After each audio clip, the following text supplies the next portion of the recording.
Graça e paz da parte de Deus, nosso Pai, e a do nosso Senhor Jesus Cristo, a todos queridos, amados irmãos, que possam estar me vendo ou me ouvindo de qualquer parte do Brasil e do mundo, que as bênçãos do nosso Pai e o amor e a justiça do nosso Senhor e Salvador Jesus Cristo seja com todos vocês, hoje e para todos sempre. Amém. A palavra que trago hoje, a passagem que quero trazer hoje para a nossa leitura e reflexão está no livro de Marcos. Marcos 14, versículo 10. Vamos ler? Marcos 14, versículos 10. 10 e 11. Vamos ler. E Judas Iscariotes, um dos 12, foi ter com os principais sacerdotes para lhes entregar Jesus. Eles, ouvindo, alegraram-se e lhe prometeram dinheiro. Nesse meio tempo, buscava ele uma boa ocasião para entregar, mais uma vez. E Judas Iscariote, um dos 12, foi ter com os principais sacerdotes para lhes entregar Jesus. Eles, ouvindo, alegraram-se e lhe prometeram dinheiro.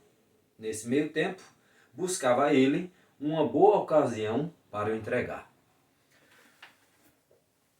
Vamos orar ao nosso Pai para abrir a nossa mente nessa passagem, neste momento. Vamos abrir para que Ele dê discernimento a nós, para nós que possamos mergulhar nessa passagem e compreender profundamente.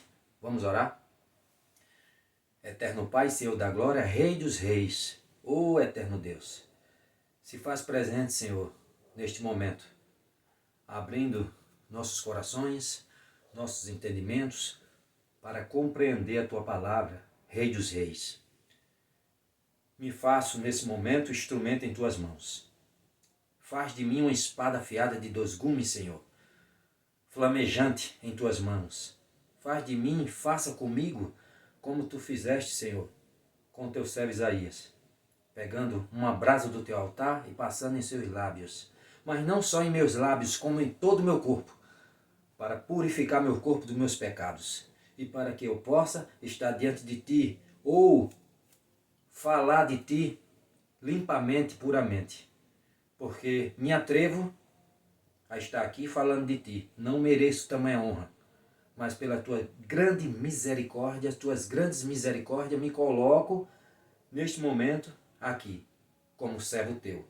Usa-me, não deixe que nada saia de mim, apague minha memória, apague algum altivez do meu coração, arranca qualquer coisa de mim que não serve, que não presta, ou qualquer coisa que eu possa falar pela minha vontade, não, tira.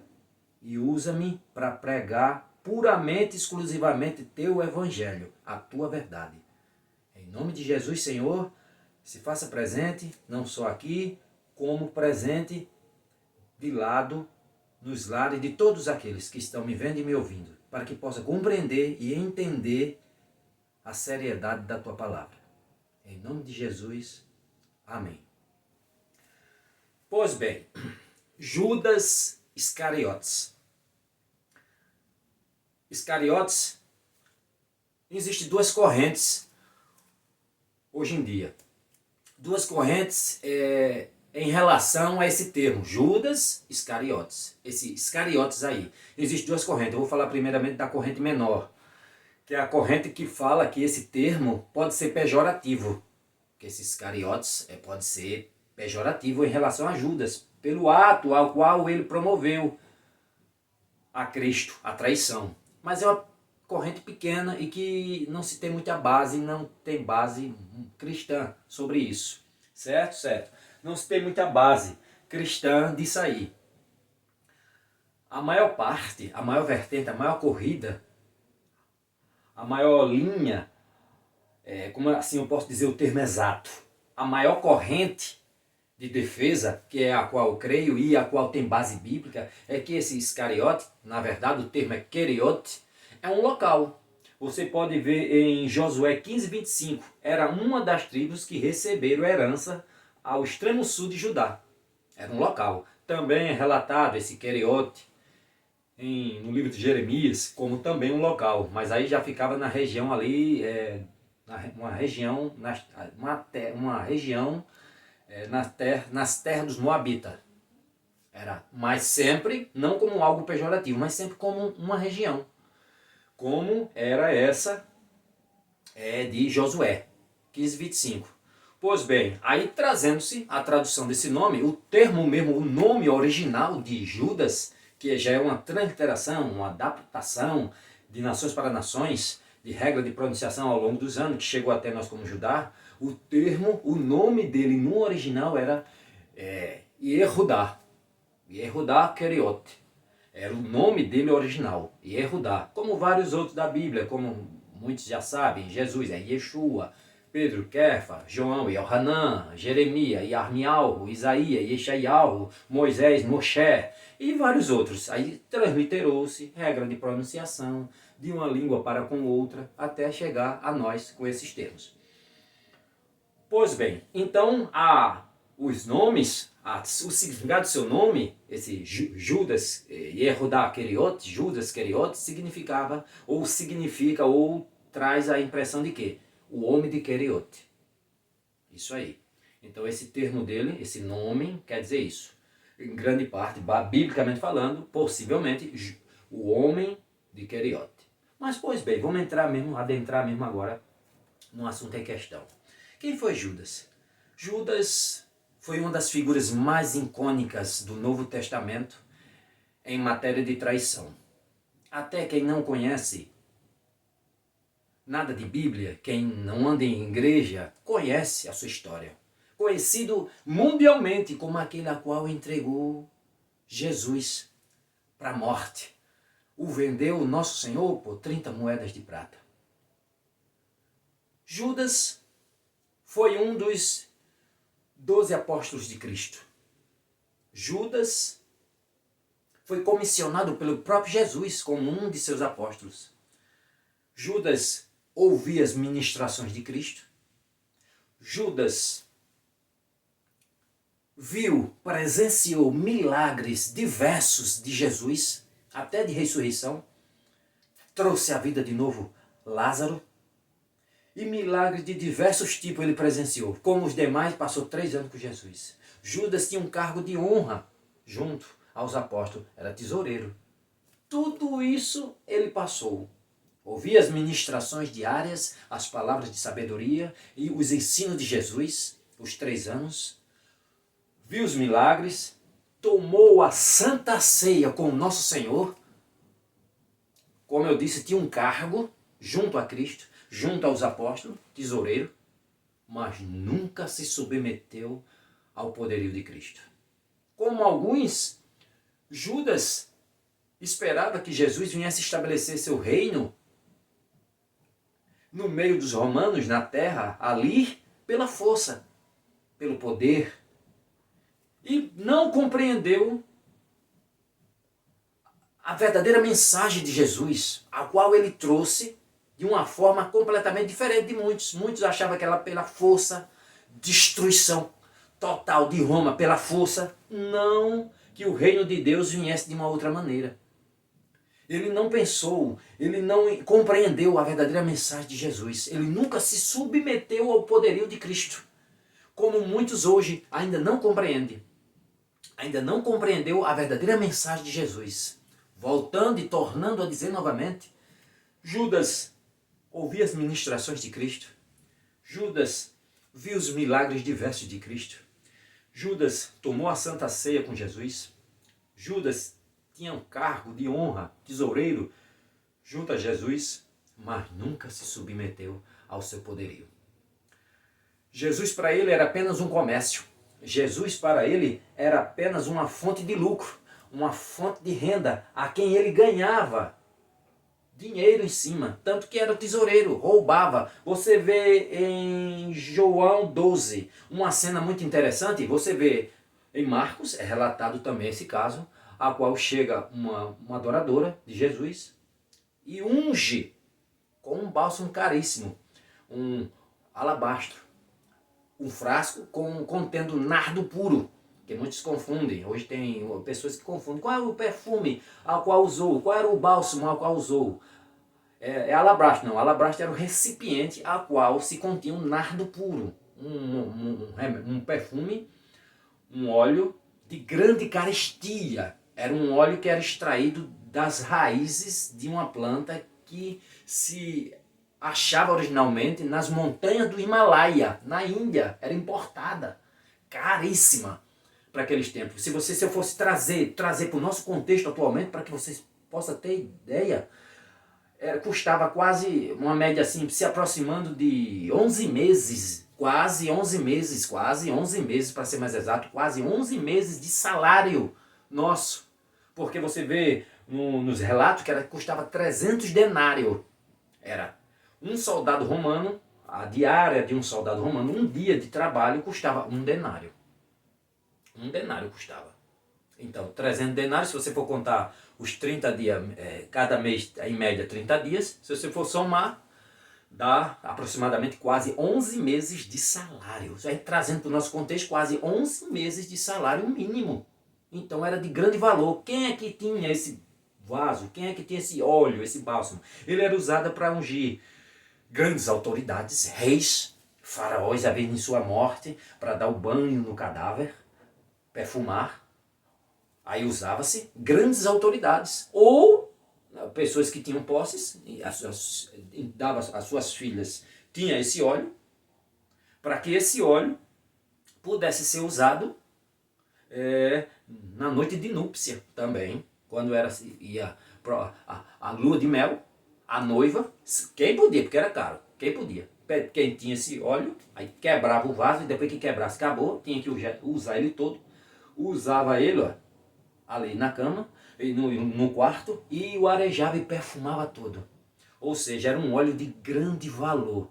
E aquele ato de adoração, a pessoa, a mulher, a qual adorou a Jesus, o reconheceu o seu grande valor. Quando você olha para João, João também relata esse caso, um caso também um pouco mais detalhado, tá, e tal. E agora, mostrando outra característica de Judas, que era ladrão. Ele se incomodou. Você vê que em Marcos fala desse relato, que houve uma murmuração dos discípulos em relação a esse ato de adoração que essa mulher pega o óleo e joga em Jesus. E alguns ficam indignados. Por que esse desperdício pela Eucaristia, 300 denários? Por que esse desperdício em relação a este óleo? Não, poderíamos vender e dar aos pobres. Em João já dá um detalhe, um realce a mais nisso aí. Porque o escritor já diz logo, ele ficou indignado com esse ato, mas não é porque se preocupava com os pobres, mas sim porque ele era ladrão, ele roubava do que se colocar na bolsa. Ele, como tesoureiro, ele já avisou, 300 denários, quase um ano de salário, colocando aqui, eu roubava. Ou seja, o ladrão roubava. O nome de Jesus para ele era apenas um comércio, era apenas um negócio, era apenas uma fonte de renda, era apenas um meio, um modo dele ganhar dinheiro em cima. Não como seu Senhor. Você não vê em nenhum relato dos evangelhos Judas se direcionando a Jesus como seu Senhor, mas sim como apenas um mestre. Como muitos hoje, e vocês podem ver no título do vídeo, uma geração semelhante a Judas. Milhares de irmãos, milhares de pessoas empesteando as igrejas de diversas denominações, que ouvem as ministrações de Cristo, muitos por anos, muitos vê milagres, presenciam milagres. Perdão, estou meio gripado. Testemunham milagres de Jesus. Vê ali, ó, muitos têm até cargos na igreja, já há anos, mas nunca tomam Santa Ceia, mas nunca se submetem a Cristo. Ouve mensagem, presencia milagres, tomam Santa Ceia, não perde uma. Tá sempre aí, hoje é dia de Santa Ceia, corre para lá, faz tudo para correr, toma Santa Ceia, mas não quebranta os seus corações. Como eu falei, tem até cargos na igreja, mas fazem do nome de Cristo apenas comércio. Judas era um crente? Ou era cristão? Judas era apenas um crente. Ele cria sim em Jesus. Ele cria em Deus que existe. No livro de Tiago fala, você dizer que é crente, não quer dizer muita coisa. Porque até os demônios creem que Jesus existe. Até os demônios creem que Deus existe. Creem em Deus. Os demônios creem em Deus, creem em Jesus, sabem que Ele existe. Não segue, não toma a sua cruz, não carrega o pesado madeiro nas costas, negando-se a si mesmo. Não, sabe que Ele existe, sabe do seu poder, sabe que suas horas estão contadas. Mas eles não se submetem a seguir a Jesus. Não. Mas ele sabe que Ele existe. Então Judas também. Judas sabia do poderio dele, sabia quem era Jesus. O Deus Todo-Poderoso, sabe? Mas nunca se submeteu. Você não manda em mim. Você não é o meu Senhor. Você é apenas um negócio para mim. E na primeira oportunidade que eu tiver, eu te vendo. E o vendeu. Hoje, nós paramos para ver a situação do cristianismo atual ao que nós vivemos. E vemos muitas coisas que parece que muitos estão obrigados. Estão frequentando a igreja obrigados, parece. E é estes que trazem escândalos constantes para o meio da igreja, para o mundo, escandalizando, levando o nome de Cristo ao vitupério. Parece que estão forçados ali. Você, minha gente, quando lê os evangelhos do início ao fim do ministério de Cristo, até a cruz, até o madeiro, você não vê em nenhum momento Jesus obrigando a ninguém o seguir. Você não vê em nenhum momento Cristo obrigando. Como muitos eu vejo hoje, parece que obriga, amedronta, causa pavor e terror em muitas pessoas. Você não pode, não é obrigado, você não vê em nenhuma parte. Em nenhum momento Cristo obrigando a ninguém ao seguir. Não, é pelo amor. Ele não obriga ninguém a segui-lo. Ele mostra a verdade do Evangelho. Ele mostra as maravilhas do reino vindouro do Senhor. Ele mostra. Mas não obriga ninguém ao seguir. Muitos parece que hoje estão sendo obrigados. Estão dentro das igrejas mortos. Mortos. Frios.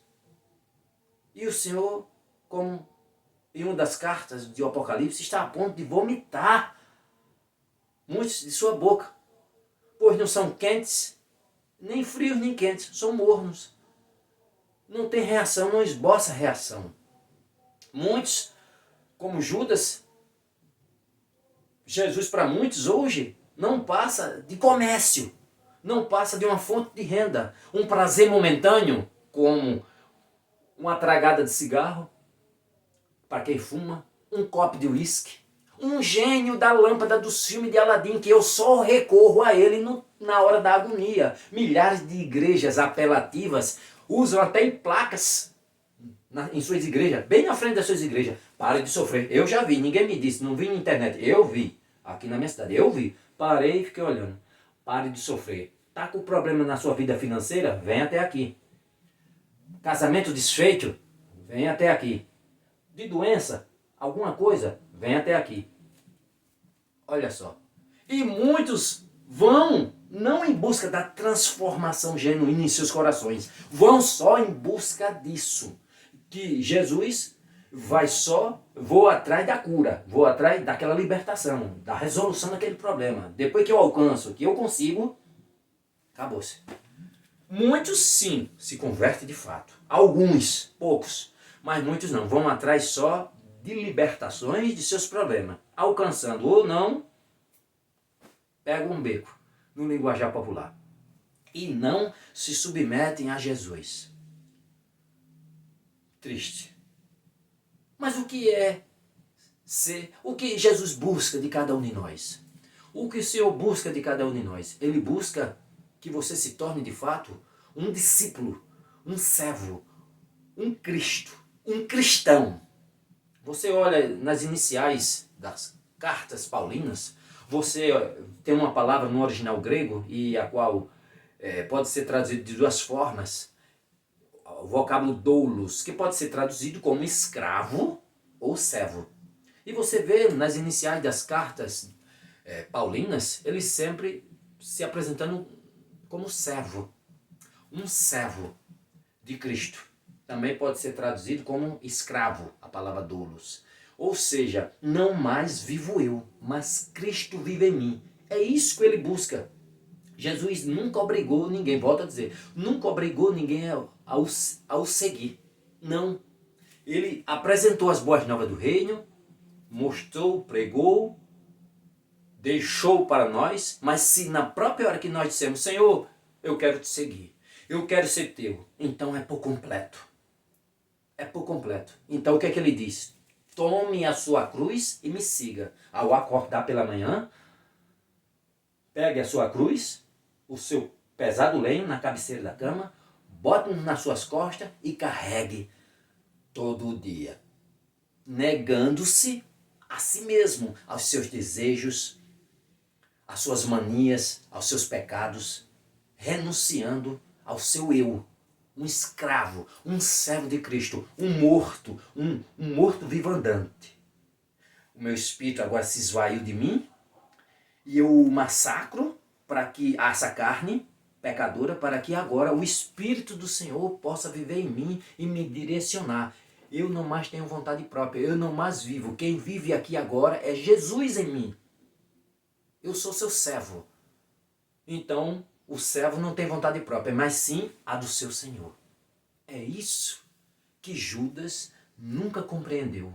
Jesus, para ele, era apenas uma fonte de lucro, uma fonte de renda. Era algo só que ele lucrava em cima. Como tesoureiro com a bolsa, ele ficava o tempo todo roubando.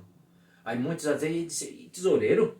Alguns irmãos podem estar me vendo, e alguns que não têm alguns conhecimentos de Bíblia, podem estar se perguntando, Jesus, ele não tinha trabalho. Quando ele iniciou seu ministério, saiu levando a mensagem por sinagogas, ruas, casas, montes. E os apóstolos seguiam, as pessoas seguiam. Mas e aí, como fazia para se alimentar? Aí as pessoas davam ofertavam. Tome, que é para ocupar alimento, para se alimentarem.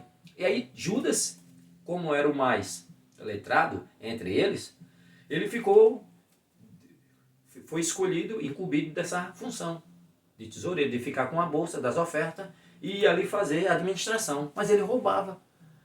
Ou seja, Jesus era uma fonte de renda para ele. Como milhares hoje, Jesus não passa para muitos desses falsos profetas que estão cheios dessa geração de coach, que aí está motivacional, antropocêntricos, só prega o quê? Só prega bens materiais. Determine, tome posse, colocando Deus contra a parede, exigindo o que é meu de direito. Não peça não o que é seu de direito não. Eu peço o que é de direito meu a Deus. Que se eu for pedir, eu vi essa frase e eu guardei para mim e eu digo para vocês. Se eu for pedir o que é meu de direito pela minha carne, só o que é meu de direito é o fogo do inferno. Porque pecadores nós somos e não temos de direito nenhum de pedir a Deus o que é meu de direito. Se eu for pedir o que é meu de direito, quem pagou a minha salvação na cruz foi Jesus Cristo, porque por mim, por nós estávamos todos perdidos. Todos perdidos. Cristo é que faz a obra. É Ele que faz. Nós somos salvos por Ele e não por nós. Porque se dependesse de nós mesmos, nós estávamos todos perdidos. Porque ninguém é capaz de cumprir toda a lei. Mas Cristo cumpriu por nós. E o que eu vejo hoje nas igrejas, outro ponto triste, o que vemos aí, muitos passando na frente de Cristo. Cristo anda lá atrás, para muitas igrejas. Como eu disse, não passa apenas de negócio, de um curandeiro, de um mestre da lâmpada, a qual eu recorro só nas minhas horas de agonia. Não converso com Deus, não converso com o meu Senhor. Senhor, o que tu desejas? O que tu desejas de mim? Não, é o que eu desejo, é o que eu quero. Essas igrejas desses coaches, acabando com o evangelho a cada dia. As pessoas com preguiça de ler as escrituras, porque se você lê essas escrituras, você vê que Jesus não busca novos Judas, ou seja, apenas um crente, como muitos nas igrejas. Ele busca um cristão, aquele que se negou a si mesmo, aquele que toma a sua cruz, que carrega a sua pesada cruz todo dia e o segue verdadeiramente, aquele que abandonou as suas vontades próprias para que a vontade de Cristo habite em si, aquele que se entregou plenamente a Jesus. E não mais vivo eu, mas Cristo vive em mim. É verdadeiros adoradores que o amam e o colocam acima de tudo, de minhas vontades e dos meus desejos. É Ele que comanda a minha vida agora. Mas essa turma que aí está hoje não quer saber disso. Quer saber de estrelato. Quer saber, ó, Jesus, ó, lá atrás, mas não na frente. Jesus apenas como um mestre, mas não como meu Senhor. Mas o que estamos vendo nesses últimos dias é a apostasia imperando com muita força nas igrejas. Muita força. Apostasia, irmão, renegação da fé. Muitos, como Judas, só tem Jesus como comércio, como negócio. Ouve, vai para a igreja, ouvir as ministrações, colecionadores de sermões, ouve a palavra, toma a Santa Ceia, como eu já o tinha dito, vê milagres, tem até cargos, mas não se submete ao poderio de Cristo.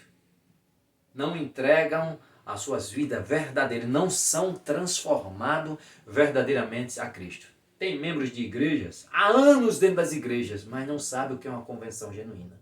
Você não vê aquele cheiro, aquele perfume de Cristo exalando de seus poros. Não. O que você vê é uma altivez, é um rancor, é uma raiva, é uma sede pelo poder, uma frieza espiritual incrível, imperativa, imperando em todos os sentidos, e o amor de Cristo se esfriando a cada dia. Irmãos, parem e façam uma autoanálise de suas vidas em comparação a Judas e a vários outros personagens da Bíblia que tiveram seus fins trágicos. Faça, meu Deus, peraí. Judas, no tema de hoje, meditando no tema de hoje, Judas ouvia as ministrações de Cristo. Judas ouvia os milagres de Cristo. Judas tomava a Santa Ceia. Até cargo tinha naquele grupo, mas nunca se submeteu ao poderio de Cristo. Ele era apenas um crente. Será que eu não estou dessa forma? Será que eu não estou dessa mesma maneira? Ouço, mas não me converto. Vejo e não acredito. Continuo nessa frieza espiritual. Aquele desejo, aquela vontade verdadeira em mim, eu não sinto. Será que Jesus para mim é apenas um mestre? Ou Ele é meu Senhor? Será que verdadeiramente Ele vive em mim? Ou não? Pare, reflita. Será que todo dia pela manhã eu pego aquela camisa, aquela pesada cruz, coloco nas minhas costas e a carrego durante todo o dia? Ou não? Saio e a minha vontade é quem impera, não a vontade de Cristo. O que é que eu tenho feito na igreja? O que é que eu tenho feito no meu dia a dia? Como é meu testemunho? Será que eu uso e vivo de fato as mesmas palavras de Paulo? Não mais vivo eu, mas Cristo vive em mim? Pare, reflita. Não sou eu te julgando. Não sou eu te apontando. É você que vai fazer uma autoavaliação. Senhor, tu sabes das minhas condições. E tu sabes das minhas falhas, da minha pouca força, mas a pouca força qual eu tenho, luto com unhas e dentes para defender o teu reino. Ou não. Podia fazer mais, ou não. É você que vai dizer. Faça uma autoanálise. Em comparação a Judas. Judas viveu de frente a frente com o nosso mestre. E nunca se submeteu ao poderio de Cristo. E você? Ele continua hoje andando em meio às igrejas. O espírito dele continua aí andando em meio às igrejas da mesma forma. Ele continua presente do mesmo jeito aí. Do mesmo jeito ele continua. Mas e aí? E aí, você? Como está a sua vida? Você é um crente ou é um cristão? Faça uma autoanálise profunda no fundo de seu coração. E que Deus abençoe. Vamos refletir. O tempo que nós estamos vivendo não é brincadeira. O anfitrião da festa está com um banquete na mão, faltando só alguns petiscos e algumas iguarias para o desfecho final desta festa, que está sendo preparada para o mais importante convidado, o anticristo. O mundo está sendo preparado para ele. Tudo que vai de encontro à lei de Deus, tudo que vai de encontro a que Deus estabeleceu, o sistema hoje vem apoiando e desfazendo completamente as características do certo para o errado. O errado é certo. O certo é errado e o errado é certo. Destruindo completamente os padrões morais ao qual Deus estabeleceu. Não é hora de brincar de crente. Não é hora de vender Jesus como muitos o vendem.